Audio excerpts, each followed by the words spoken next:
Existen muchas formas de evitar la actividad adrenérgica y bloquearla, como por ejemplo antagonizando los receptores propios del sistema adrenérgico, es decir, los receptores de tipo alfa y de tipo beta. De aquí que encontramos los alfa bloqueantes y los beta bloqueantes.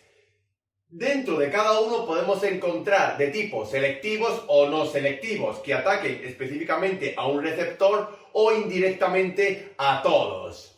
Aquí es donde entra el fármaco conocido como el labetalol, un poderoso beta bloqueante que también tiene actividad alfa bloqueante.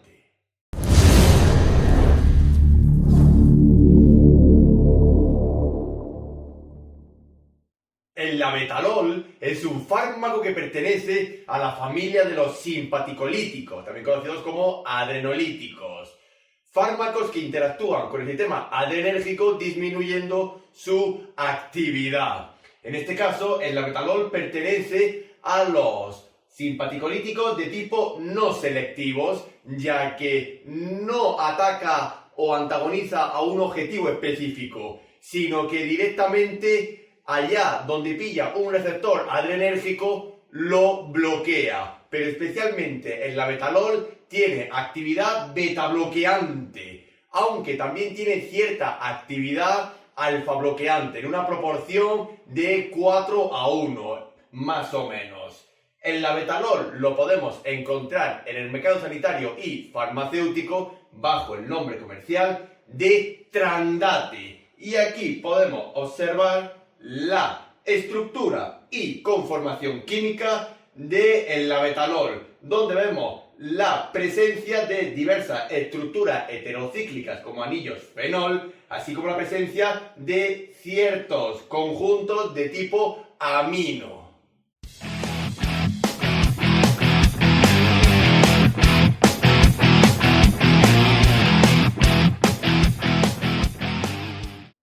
Los simpaticolíticos no específicos tienen mucha utilidad dentro de la práctica clínica, pero especialmente el labetalol se ha utilizado para el control de la hipertensión arterial, así como también en las crisis de la tensión arterial. Debido al efecto antagonizante que tiene sobre los receptores alfa, el labetalol también lo podemos utilizar para el control de la hipertensión arterial en pacientes con un cierto grado de nefropatía. Y también podemos utilizar el labetalol en la anestesia si se requiere una terapia hipotensora. Si no, no es necesario. Y también podemos utilizar el labetalol en los ámbitos obstétricos ginecológicos, especialmente en el control y la prevención de la aparición de la eclampsia y la preeclampsia.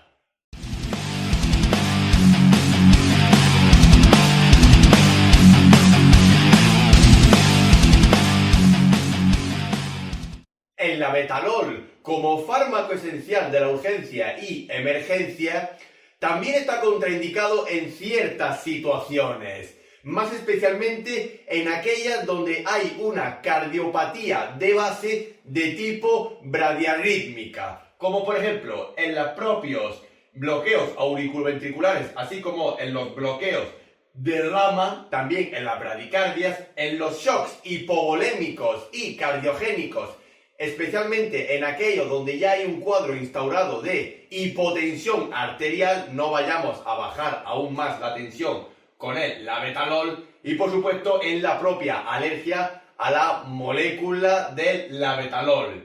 Y tampoco deberemos de utilizarlo en ciertas patologías neumológicas, más especialmente en aquellas de tipo restrictiva y obstructivas, como puede ser el asma y el EPOC, debido al efecto antagonizante que tiene sobre los receptores alfa adrenérgicos. Y deberemos tener en cuenta ciertas precauciones con el labetalol. En primer lugar, en pacientes con alto grado de hepatopatía, es decir, con insuficiencia hepática, así como también en la insuficiencia cardíaca. Y más especialmente en aquellos pacientes que tengan cardiopatías donde ya haya instaurado o se prevé que pueda instaurarse un cuadro de hipotensión arterial. En pacientes que tengan un infarto agudo de miocardio o hayan sufrido una isquemia cardíaca, como por ejemplo en las anginas estables o inestables, mucha precaución con el uso del labetalol, ya que si estas dos patologías se cursan con una hipotensión arterial, no utilizaremos el labetalol. Si también hay que tener precaución si aparece ictericia, así como también con ciertos fármacos antiarrítmicos, más especialmente con los de clase 4, es decir, los bloqueadores de los canales de calcio, el verapamilo o el diltiazem.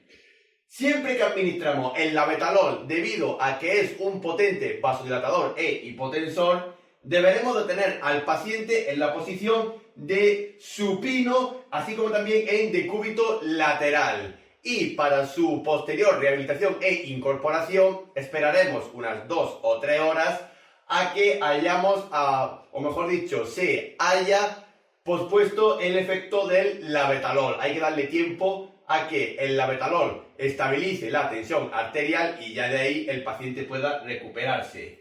Y como todo beta bloqueante, el labetalol se deberá de suspender de forma gradual. Hay que darle tiempo al cuerpo para que se deshabitúe de la administración continua de labetalol y evitar efectos rebote.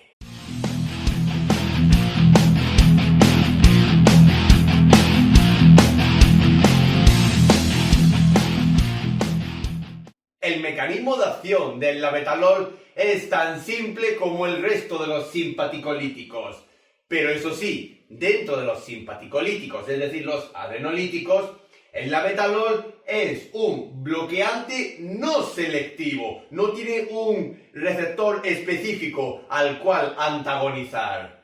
De ahí que el labetalol es un bloqueante no selectivo de los receptores alfa y beta, especialmente de alfa 1, beta 1 y beta 2. De ahí que el labetalol, debido a su efecto antagonizante de tipo alfa, es decir, sobre los receptores alfa 1, está contraindicado en ciertas situaciones neumológicas, como por ejemplo en el asma o en el EPOC, donde se requiere una broncodilatación total.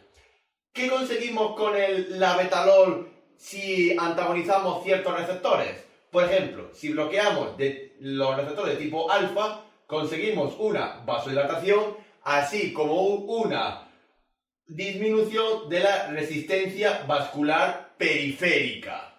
Y si antagonizamos los receptores de tipo beta, conseguimos evitar un rebote adrenérgico muy importante. De ahí que el labetalol se utiliza mucho en las urgencias y emergencias, ya que protege al organismo de una respuesta adrenérgica autónoma que el cuerpo haga frente a alguna situación vital.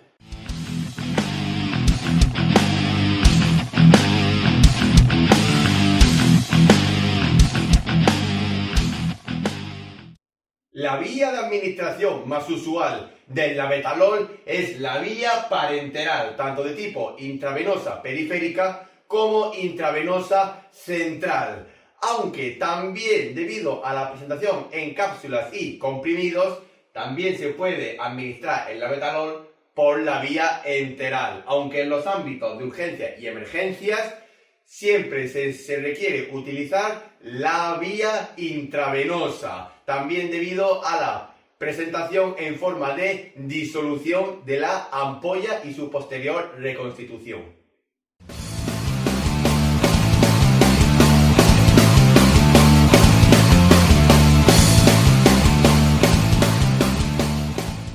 La posología más habitual del labetalol suele ser bastante variada, pero dentro de los ámbitos de urgencia y emergencias, así como en cuidados críticos, tiene una posología bastante estandarizada.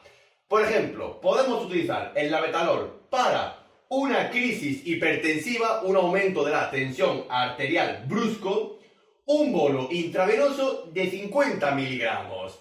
Y repetir cada 5 minutos si precisa, administrando un máximo de 200 miligramos. Usualmente al primer o segundo bolo intravenoso de labetalol se remedia la crisis hipertensiva. Si utilizamos la vía oral para la administración del labetalol, utilizaríamos una dosis de 100 miligramos cada 12 o 24 horas. Y en pacientes frágiles, como por ejemplo en geriatría en la tercera edad, utilizaríamos la mitad de la dosis, de 50 miligramos cada 12 a 24 horas. Siempre debemos de cuidar a nuestros mayores. Y en los ámbitos críticos donde no se consigue estabilizar la tensión arterial del paciente, podemos utilizar el labetalol en perfusiones. Por ejemplo, administrando 200 miligramos en 200 mililitros de suero glucosado al 5%, obteniendo una concentración de 1 miligramo por mililitro. O también podemos reconstituir el labetalol, 200 miligramos en 40 mililitros de suero glucosado al 5%, obteniendo una concentración mayor, 5 miligramos por mililitro. Usualmente las perfusiones se suelen utilizar en pacientes donde no hay o no se consigue un control total de la hipertensión con el labetalol. Por eso, en una hipertensión arterial, tras una isquemia cardíaca, un infarto agudo de miocardio, una angina inestable, utilizaríamos una perfusión de 15 miligramos por hora, subiendo este ritmo de dosificación hasta un máximo de 120 miligramos por hora. Y si nos encontramos ante un cuadro de una hipertensión desconocida, que todavía no sabemos cuál es su origen, podemos utilizar una perfusión al mínimo de 2 miligramos por minuto y de ahí ir subiendo el ritmo si precisase.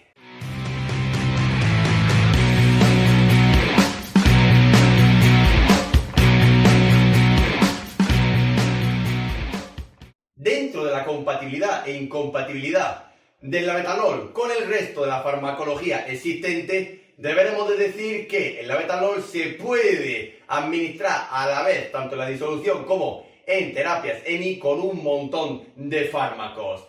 Pero se ha demostrado que tiene incompatibilidad con una sustancia, con el bicarbonato, con el cual no lo reconstituiremos ni administraremos en terapia ENI. Y también hay que revisar las interacciones del labetalol, especialmente su sinergia o potenciación de su efecto terapéutico en combinación con otros adrenolíticos, es decir, con su familia, tanto de tipo selectivos como no selectivos, así también como ciertas sustancias antihipertensivas, como por ejemplo con los IECAs.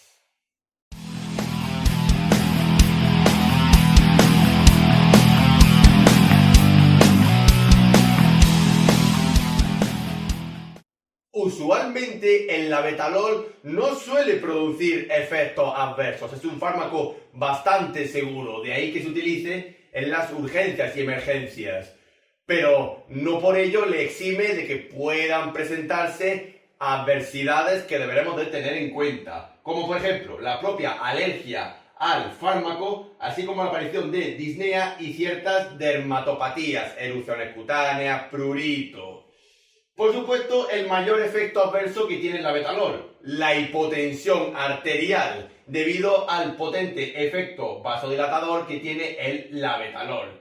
Y también puede producir cierta cardiopatía de tipo bradiarrítmicas, como por ejemplo bradicardia, bloqueos auriculoventriculares o bloqueos de rama, tanto derecha como izquierda. Y a nivel general puede producir cefaleas, astenias, fatigas, dolor especialmente en el lugar de inyección, cuidado con la flebitis, así como también dispepsias.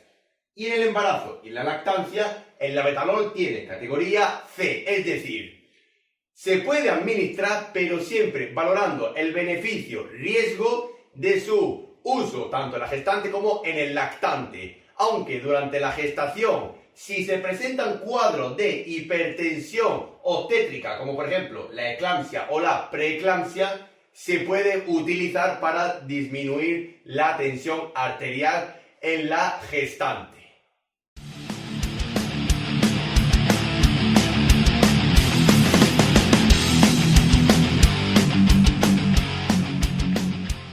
Por último, nos queda decir que el labetalol, dentro de los ámbitos de dialización y técnicas continuas y actuales de reemplazo renal, Se ha demostrado que es un fármaco no dializable y no suele requerir un ajuste de dosis, ya que como hemos visto antes, el labetalol tiene un cierto efecto protector a nivel renal, incluso en pacientes con alto grado de nefropatía.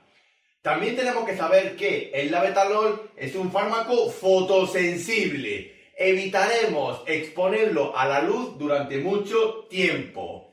Siempre hay que revisar la bibliografía de las perfusiones en nuestro ámbito sanitario para poder utilizar el labetalol y también recordar que el labetalol es un fármaco que se utiliza mucho en urgencias y emergencias, por no decir que junto con el propanolol son los dos adrenolíticos simpaticolíticos más utilizados en los ámbitos extrahospitalarios.